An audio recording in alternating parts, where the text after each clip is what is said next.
लहू किसानों का बन के पसीना सींचता है धरती का सीना। मेहनत का तेरी हक दिलवाने, नई तकनीक नई खोज बताने। पशुधन को गुणवान बनाना, पौध सुरक्षा को सिखलाना, खेती के सब गुर समझाने, भारत का सरताज बनाने। हाथों पहरी है संग तुम्हारे अन्नदाता, अन्नदाता। नमस्कार, मैं राधा ठाकुर आप सभी दर्शकों का अन्नदाता के इस कार्यक्रम में स्वागत करती हूं। हमारे देश का किसान जन का पोषक है, वे श्रम का देवता है, अन्नदाता है, उसमें ही भारत की आत्मा निवास करती है। ऐसे ही किसान भाइयों की प्रगति के लिए हम खेतीबाड़ी से जुड़ी बहुत सी नई लाभकारी जानकारियां हर रोज सुबह लेकर आते हैं। तो चलिए कार्यक्रम शुरू करने से पहले देखते हैं क्या है आज के अन्नदाता में। टमाटर का मिल रहा अच्छा मंडी भाव, कैसे ले अधिक पैदावार। केला के बाग से अधिक फल उत्पादन के लिए करें ये जरूरी कार्य।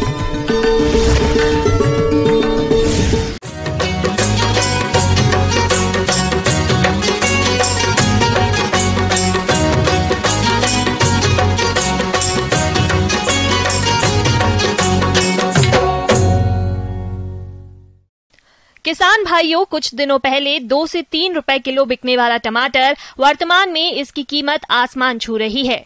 आम लोग टमाटर का इतना अधिक महंगा होने के कारण खरीद नहीं पा रहे हैं। वहीं किसानों को इसका अच्छा मंडी भाव भी मिल रहा है, लेकिन किसानों को चाहिए कि वो टमाटर की फसल से अधिक उत्पादन लेवें ताकि आपको और अधिक लाभ मिल सके।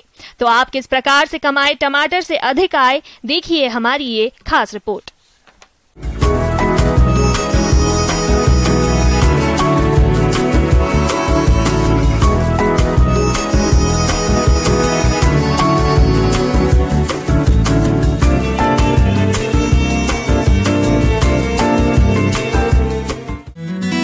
टमाटर एक महत्वपूर्ण सब्जी फसल है। इसका उपयोग सब्जियों के अलावा सलाद के रूप में भी किया जाता है। इसके अलावा इसका सेवन सॉस, चटनी, केचप, सूप और टोमेटो पाउडर के रूप में किया जाता है। टमाटर की खेती प्रदेश में बड़े पैमाने पर की जाती है, लेकिन राज्य में कुछ दिनों पहले किसान 2 से 3 रुपए प्रति किलो के भाव से टमाटर बेचने को मजबूर थे। लेकिन अब देखने में आ रहा है कि टमाटर की कीमतें आसमान छू रही हैं और किसानों को टमाटर की फसल से अच्छा खासा मुनाफा हो रहा है। इसलिए अब किसानों को मुनाफे में और इजाफा करने की जरूरत है, जिसके लिए उन्हें खड़ी फसल में कुछ खास प्रबंधनों को अपनाना होगा।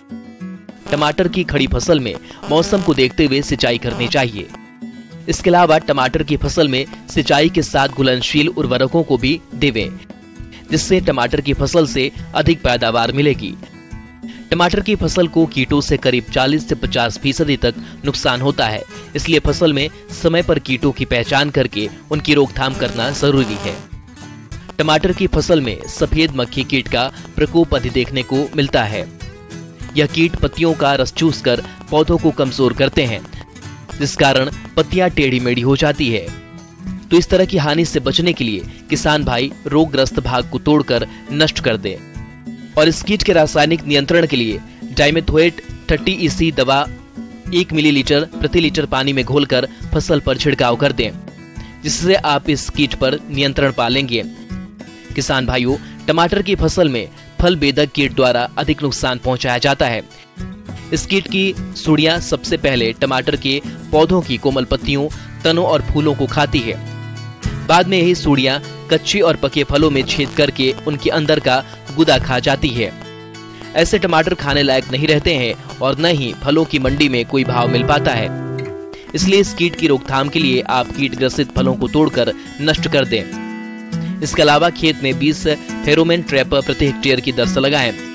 रात्रि के समय खेतों में प्रकाश प्रपंच लगाने चाहिए और कीट का हमला दिखाई पड़ते ही अंड परजीवी ट्राइकोग्रामा के 1 लाख अंडे प्रति हेक्टेयर प्रति सप्ताह की दर से 5 से 6 बार छोड़ने चाहिए। इल्लियों की पहली अवस्था दिखाई देते ही 250 LENPV को घोलकर प्रति हेक्टेयर की दर से छिड़काव करें। इसके अलावा 1 किलोग्राम BT का प्रति हेक्टेयर की दर से इस्तेमाल करें। किसान भाइयों, कीट का प्रकोप आर्थिक क्षति स्तर से अधिक होने पर रासायनिक नियंत्रण के लिए किनोल-फॉस 25 cc या क्लोरोपाइरीफॉस 20 cc दवा की 2 मिलीलीटर मात्रा के प्रति लीटर पानी के हिसाब से घोलकर छिड़काव करने पर इस कीट का नियंत्रण किया जा सकता है। किसान भाइयों, टमाटर की फसल को कुछ रोगों द्वारा भी नुकसान पहुंचाया जाता है। इन रोगों में यदि बात करें अगेती और पछेती झुलसा रोग की, तो ये रोग टमाटर की फसल के लिए अत्यंत घातक होते हैं। शुरुआती लक्षण के रूप में पत्तों पर गहरे भूरे रंग के अनियमित आकार के धब्बे बनते हैं, जो बाद में आपस में मिलकर बड़े धब्बे गहरे काले रंग के बन जाते हैं। अनुकूल परिस्थितियों में संपूर्ण पत्तियां झुलसकर गहरे काले रंग की दिखाई देती है, जिसकी वजह से टमाटर के उत्पादन में भारी कमी आ जाती है। इसलिए आप अगेती और पछेती झुलसा रोग के नियंत्रण के लिए सबसे पहले उचित फसल चक्र अपनाएं। खड़ी फसल में इन रोगों का प्रकोप दिखाई देने पर रोगग्रस्त पौधों को उखाड़कर नष्ट कर दें। फसल में उर्वरकों की संतुलित मात्रा का ही प्रयोग करें।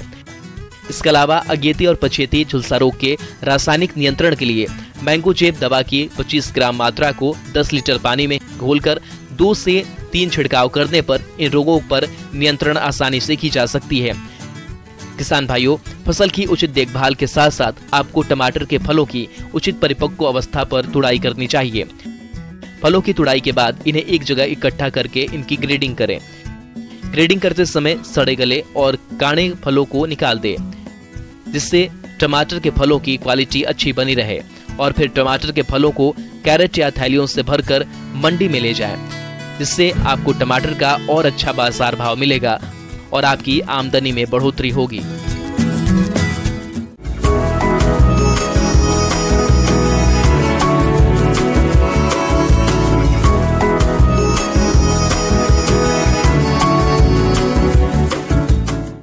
किसान भाइयों, अभी तक आपने खेती से जुड़ी हुई कुछ उपयोगी जानकारियां देखी। अब लेते हैं एक छोटा सा ब्रेक और जल्द ही लौटेंगे। और कार्यक्रम में आगे भी है खेतीबाड़ी से जुड़ी महत्वपूर्ण जानकारियां, तो बने रहिए हमारे साथ।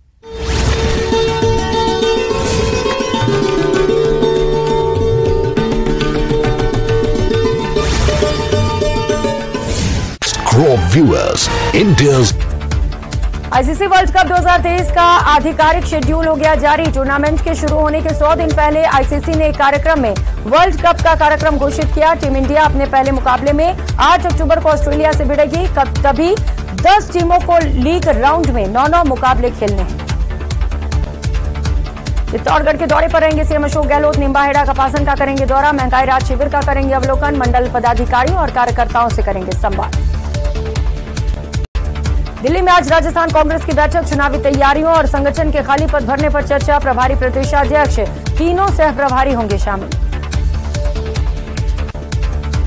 केंद्रीय जल शक्ति मंत्री गजेंद्र सिंह शेखावत के ईआरसीपी पर बयान का वीडियो आया सामने। ये वीडियो सवाई माधोपुर दौरे का है, जब 25 जून को केंद्रीय मंत्री सर्किट हाउस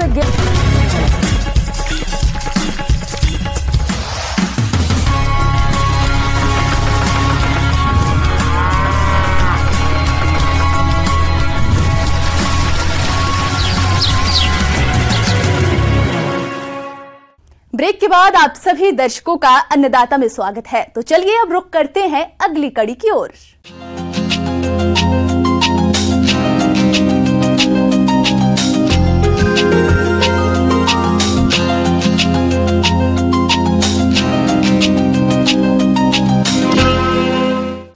हमारे प्रदेश के किसान भाई केला की खेती करके अच्छा लाभ कमाते हैं। इसी बात को ध्यान में रखते हुए यदि आपने भी केला की फसल लगाई है तो उससे अधिक फलन प्राप्त करने के लिए कुछ जरूरी कार्यों का करना आवश्यक होता है। तो आप केले के बाग में कौन कौन से महत्वपूर्ण कार्यों को करें, इसकी समस्त जानकारी दे रहे हैं बागवानी विशेषज्ञ डॉक्टर उल्फत सिंह धाकड़।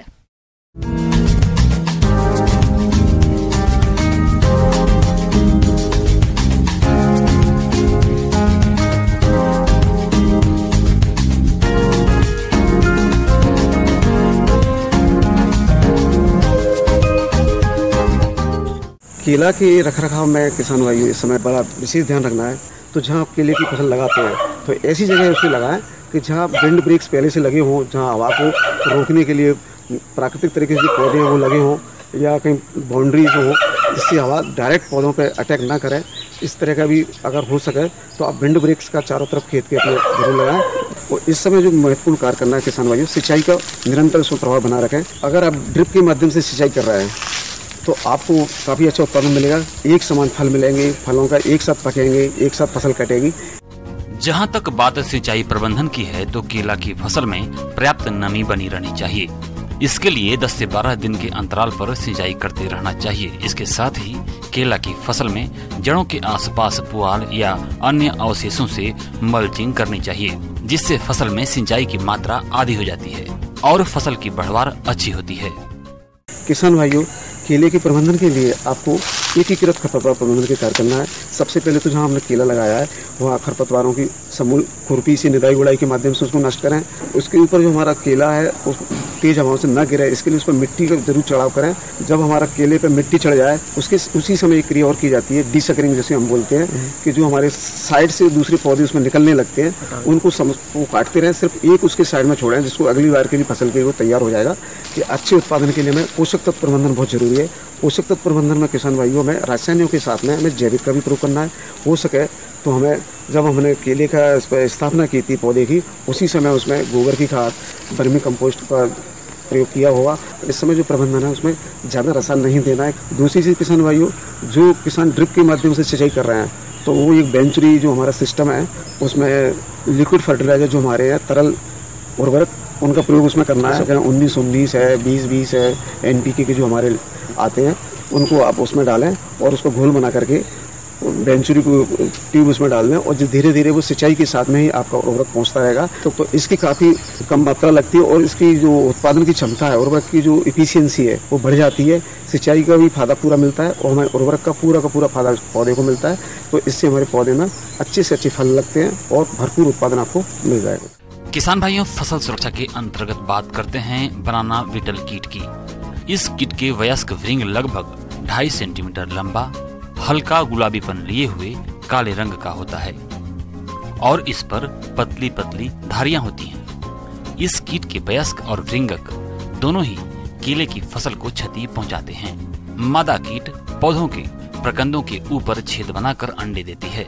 इसमें जो भृंगक निकलते हैं वे प्रकंदों व तनों में छेद करके अंदर ही अंदर सुरंगें बनाते हैं। केलों की संख्या बहुत कम हो जाती है और केले छोटे छोटे लगते हैं। तेज हवा चलने पर क्षतिग्रस्त स्थान से पौधे टूटकर गिर जाते हैं। कभी कभी तनों के छिद्रों में जीवाणुओं का आक्रमण हो जाने से दुर्गंध युक्त सड़न भी शुरू हो जाती है। तो किसान भाइयों, इस कीट के जैविक नियंत्रण के लिए नीम तेल 5 मिलीलीटर प्रति लीटर पानी के हिसाब से घोल बनाकर छिड़काव करें। अगर कीटों का प्रकोप आर्थिक स्तर से अधिक है तो कीटनाशक फिप्रोनिल 1 मिलीलीटर दवा को 1 लीटर पानी के हिसाब से घोल बनाकर 10 दिन के अंतराल पर 2 बार छिड़काव करें। इसके बाद रोगों की बात करें तो केला की फसल में पत्ती धब्बा और पनामा रोग का अधिक प्रकोप होता है। इन रोगों के बारे में किसानों को जानकारी नहीं होने के कारण फसल के उत्पादन में भारी गिरावट आ जाती है। तो इन रोगों की समय से पहचान कर नियंत्रण के लिए कार्बेंडाजिम 2 ग्राम दवा को 1 लीटर पानी के हिसाब से घोल बनाकर 7 दिन के अंतराल पर 2 से 3 बार छिड़काव करने से इन रोगों पर नियंत्रण पाया जा सकता है। कुछ बैक्टीरिया जनित भी रोग इस तरह के आने की संभावना है, तो इसका सबसे बढ़िया है किसान भाइयों कि आप टिश्यू कल्चर लैब से ही पौधे लें जो रोग और कीटों से बिल्कुल सुरक्षित होंगे। साथ में रोग प्रतिरोधक जातियाँ जैसे G9 आजकल बहुत पॉपुलर किस्म है केला की, इसका प्रयोग करें क्योंकि इसमें पूर्ण रूप से इस तरह की प्रतिरोधक जाती है और हमारे लिए काफ़ी अच्छी पाई गई है। तो आप रोग प्रतिरोधक जातियों का ही चुनाव करें। आगे और भी है खेतीबाड़ी से जुड़ी बहुत सी रोचक जानकारियां, पर यहां रुकेंगे एक छोटे से ब्रेक के लिए और जल्द ही हाजिर होते हैं।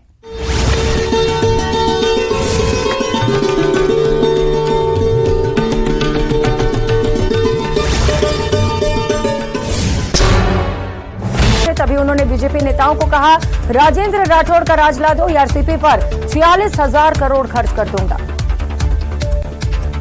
अब शेखावत के बयान पर सियासत गर्मा गई है। मंत्री खाचरियावास बोले, शेखावत के बयान से साफ है कि उन्होंने खुद को सीएम की रेस से बाहर कर लिया है। सचिन पायलट पर सांसद बेनीवाल का बड़ा बयान, कहा पार्टी अलग बनाए तो राजस्थान को बचा सकते हैं। उसने प्रयास किया था, मानेसर भी गया था। 2018 में जब वो जीता तब भी मदद की थी। हमने कहा था कि वो सीएम बने तो 3 एमएलए देंगे। अब हम उनको मदद देते लेकिन वो आएंगे नहीं। प्रदेश सरकार के चिकित्सा मंत्री प्रसादी लाल मीणा आज दौसा के लालसोट पहुंचे। इस दौरान उन्होंने लालसोट में निर्माणाधीन भवन के नवीन भवन का अवलोकन किया और निर्माण कार्य की गुणवत्ता देखी। धौलपुर के सैपऊ थाना इलाके के तसीमो गांव में परिवार वालों से जमीन के बंटवारे को लेकर नाराज युवक 11,000 केवी के विद्युत खंभे पर चढ़ गया, जिसके बाद मौके पर पहुंची पुलिस ने कड़ी मशक्कत के बाद युवक को खंभे से उतारा।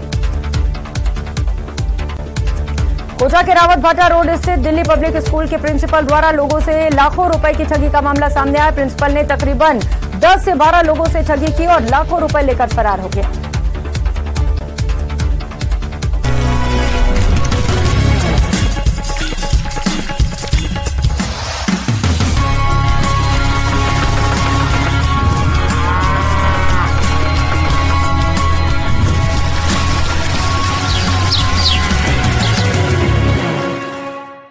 ब्रेक के बाद एक बार फिर से आप सभी दर्शकों का अन्नदाता कार्यक्रम में स्वागत है। बढ़ते हैं अगली प्रस्तुति की ओर।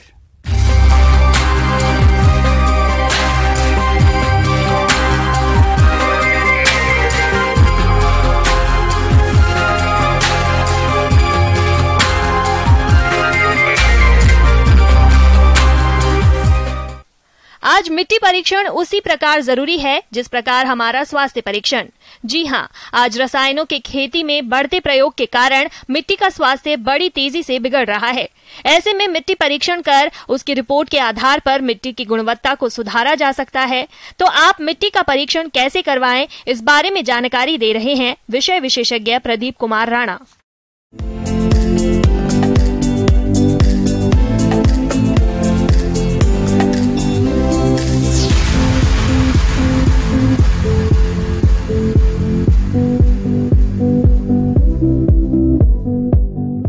जो हमारे खेत खाली है और अब मैं आपको बताऊंगा कि मिट्टी नमूना कैसे लेना है और मिट्टी नमूना लेने के लिए क्या क्या चीज़, कौन सी बातों का हमको ध्यान रखना चाहिए। मिट्टी नमूना लेने के लिए सर्वप्रथम हमको खेत की मेड़ पे खड़े होकर ये देखना है कि पेड़ कहाँ पे लगे होते, क्योंकि सावधानी की बात यह है कि पेड़ों के नीचे की मिट्टी नहीं ली जाती नमूने। और दूसरी सावधानी वाली बात यह है कि खेत पे हमको ये भी देखना है कि उसका ढलान किधर है। ढलान किसी एक निश्चित दिशा पे है तो हमको उस ढलान के जगह पे भी मिट्टी का नमूना नहीं लेना है।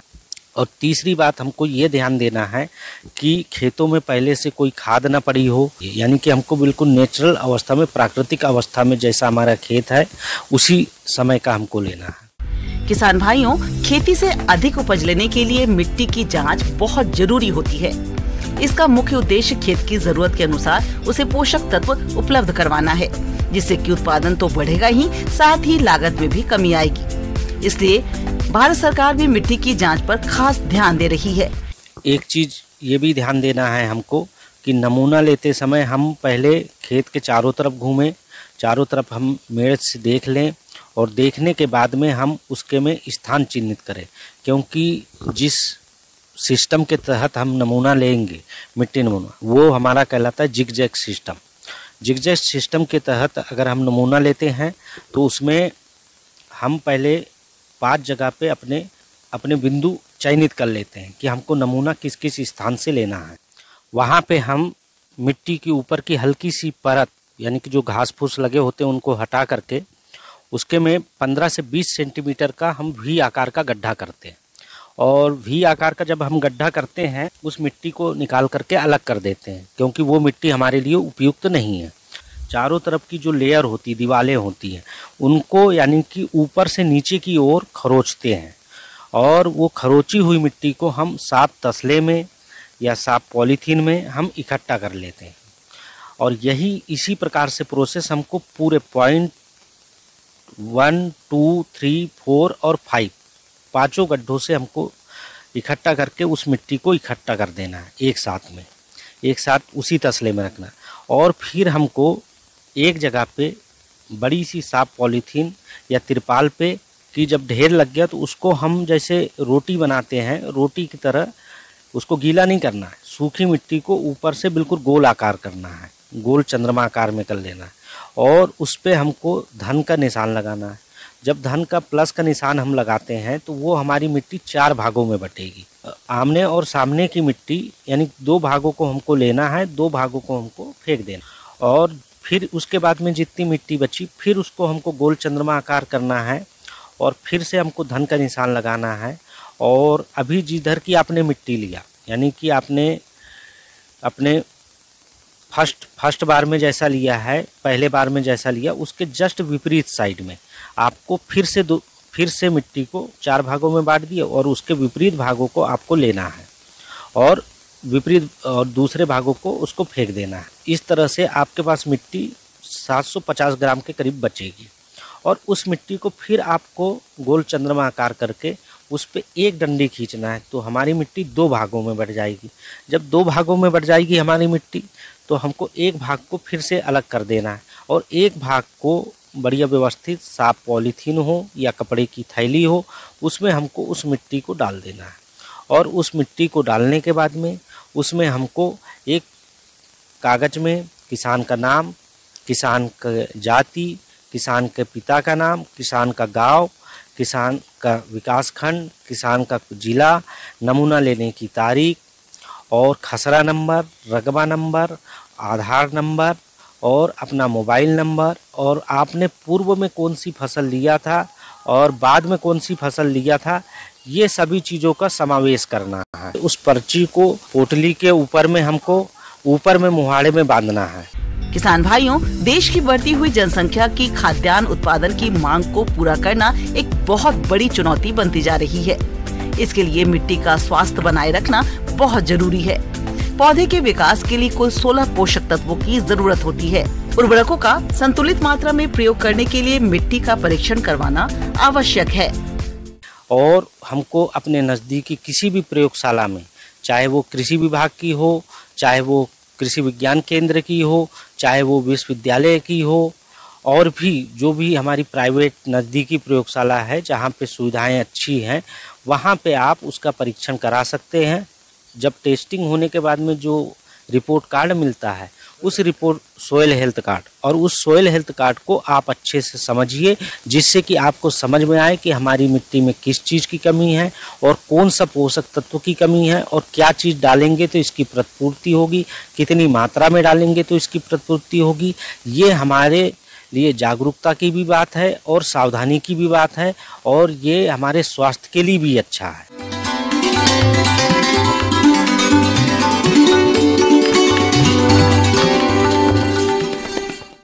अन्नदाता हेल्पलाइन निःशुल्क फोन संपर्क सेवा के माध्यम से आपके द्वारा पूछे गए प्रश्नों में से 1 या 2 महत्वपूर्ण प्रश्नों को हम अपने कार्यक्रम में शामिल करते हैं। इसी के तहत आज किसान का सवाल और उसका जवाब इस प्रकार से है।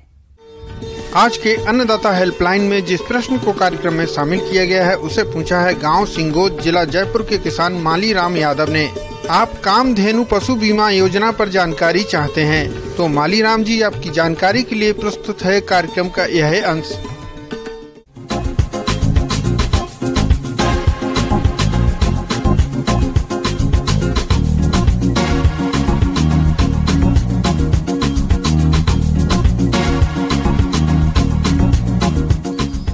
आज हम चर्चा करेंगे राजस्थान सरकार द्वारा चलाई जा रही कामधेनु बीमा योजना। ये कामधेनु बीमा योजना पशुपालन विभाग के लिए स्वर्णिम योजना है, फ्लैगशिप योजना है राजस्थान सरकार की। सरकार द्वारा कामधेनु पशु बीमा योजना पशुपालकों के लिए किसी वरदान से कम नहीं है, क्योंकि पशुपालकों को इस योजना में आर्थिक मदद मिलती है जो पशुपालकों की माली हालत को अच्छा करने में मददगार साबित होगी। ये बीमा निःशुल्क किया जाता है, इसमें किसी प्रकार का कोई शुल्क पशुपालक से नहीं लिया जाता। इसकी पूरी प्रीमियम राजस्थान सरकार वहन करती है। इसमें अधिकतम एक पशुपालक के 2 पशु का बीमा किया जाता है। दोनों पशु दुधारू पशु होने चाहिए। साथ में अधिकतम 40,000 रुपये राशि का बीमा किया जाता है। तो ये बीमा योजना संपूर्ण राजस्थान में लागू है। इसके लिए मुख्य दस्तावेज जनाधार कार्ड, आधार कार्ड, बैंक पासबुक की फोटोकॉपी, पशु स्वास्थ्य प्रमाण पत्र और कान में पशु की टैग, ये सब अनिवार्य है। ये बीमा निःशुल्क किया जाता है। इसमें किसी प्रकार का कोई शुल्क पशुपालक से नहीं लिया जाता। जो पशुपालक कामधेनु पशु बीमा योजना का लाभ लेना चाहते हैं, वे किसान महंगाई राहत कैंप में अपना रजिस्ट्रेशन करवा सकते हैं और इस योजना का लाभ ले सकते हैं।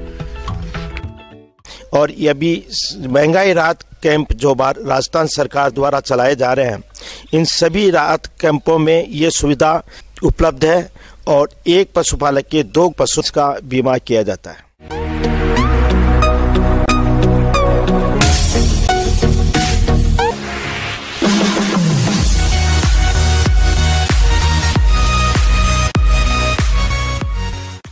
आइए अब नजर डालते हैं राज्य के कुछ चुनी हुई मंडियों के प्रमुख फसलों के बाजार भाव पर।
किसान भाइयों, अन्नदाता आपकी सेवा के लिए संकल्परत है। कृषि संबंधित समस्या और सुझावों के लिए आप हमें इस पते पर संपर्क कर सकते हैं।